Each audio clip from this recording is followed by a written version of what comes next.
Good afternoon. Thank you all for joining us today, or joining me today.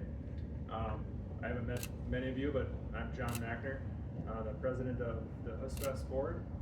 And today we wanted to call a press conference to, first of all, just reaffirm that the festival this year is proceeding as planned, and that the Hostfest board has assumed management responsibilities for the Hostfest this year. You've been given the news release, so I won't repeat specific information in there. Other than one piece I want to emphasize the most is that we see this as an onward and upward opportunity for the Hostfest, and we're excited for what this opportunity means for Minot. Our Hostfest board will be more hands-on than ever this year as we work on planning, promoting, and managing the festival. We're confident we'll become a better, more engaged board as a result of this process, and we'll find the best possible staffing solutions for this year's event. On top of volunteers, one key piece to that is our internal staffing, and we've offered employment to any Epic Event staff members who live here in Minot to continue that under Hostfest direction.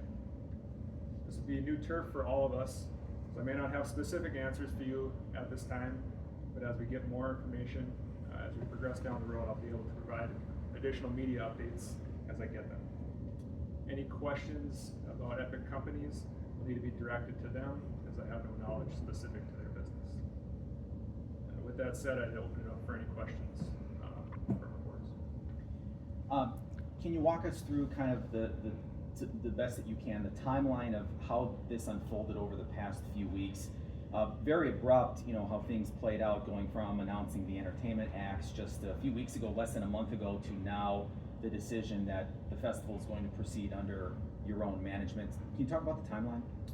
The timeline was quick. With regards to Epic, we agreed that it's mutually beneficial for both parties to go our separate ways, and we feel we're on a good path for this festival. What changes, if any changes, are there going to be now that the management has changed for this year and moving forward? There is no changes to the festival. We are proceeding as planned. All entertainment acts are booked and locked in, and there's no changes to any of the side stages or great hall acts. Does the Hostfest plan on enlisting the help of any community partners to do this undertaking? When you go to an outside party like an Epic, they have their own team that can organize. Not that Hostfest can't do that, but now that you have to take this on by yourself, are you going to be enlisting other parties in the community to gather volunteers and everything else that goes along with that? Volunteers is the key piece.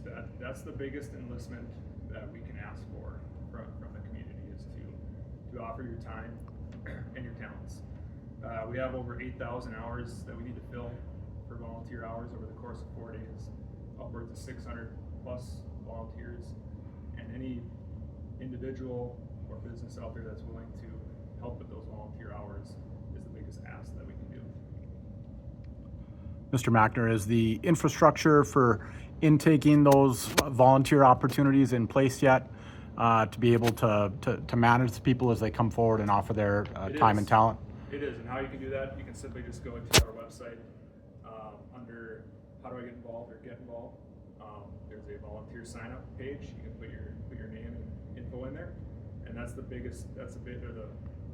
best step towards getting in our system, and then we can find positions for you to fill as the festival approaches.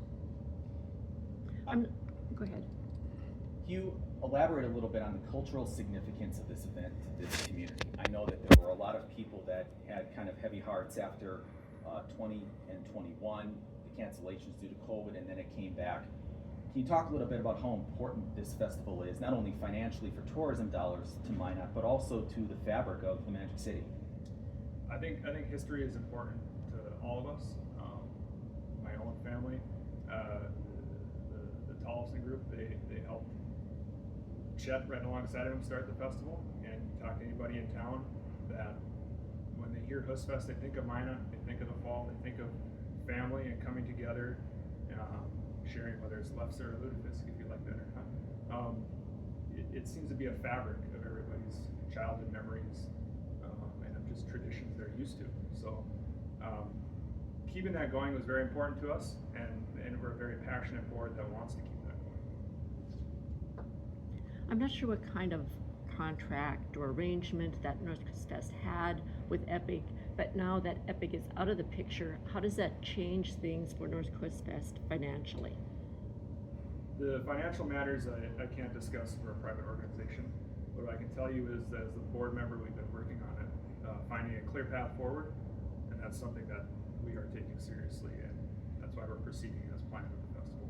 But I'm thinking, if you're not paying Epic, if Epic's not taking a share, does that make it a little easier, or maybe not so much? As far as the easier, hardest, this will be a big undertaking for our group, and we are committed to making it work.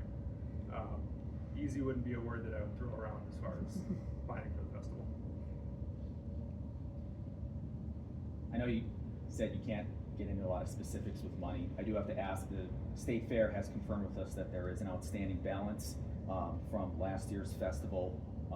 Roughly $180,000 was the latest number we were given. Can you confirm that? And if so, how is that money being remitted, and would that have any impact on this festival moving forward? Any reconciliation with the financial matters between us and the State Fair remains between us and the State Fair.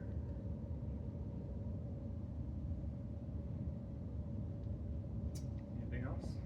Mr. Mackner, any closing requests from those that are in our community? You've mentioned that there's a lot of passionate support in Minot.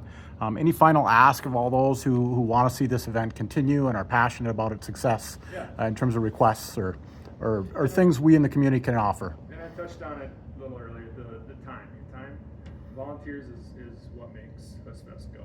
That is the heart and soul of Hostfest. Volunteering your time is a big component to that. Buying a ticket, something as simple as buying a general admission ticket or a Great Hall ticket. That is our main source of funding alongside of corporate sponsorships that we get. Those are the two avenues to financially support Hostfest. And then just the last piece I would say, just trust in the direction, trust in the future of Hostfest. We do have a board that's very committed to making it work. We're here for Minot, we're here for the festival. We want to see it go off, we want to see it continue, we want to see it progress into what it used to be. I know that there's been, rumors circulating, of course, even specifically about the Hostfest. Is there anything that you want to really set the record straight about? Tell the people of Minot and North Dakota to set the record straight. Nothing that I haven't already said. Everything that is out there is going as planned, including all concerts. So I will set the record straight on that piece. But everything as far as festival planning goes, any announced concerts, any announced acts, they're all moving forward. Okay. Thank you. Thank you.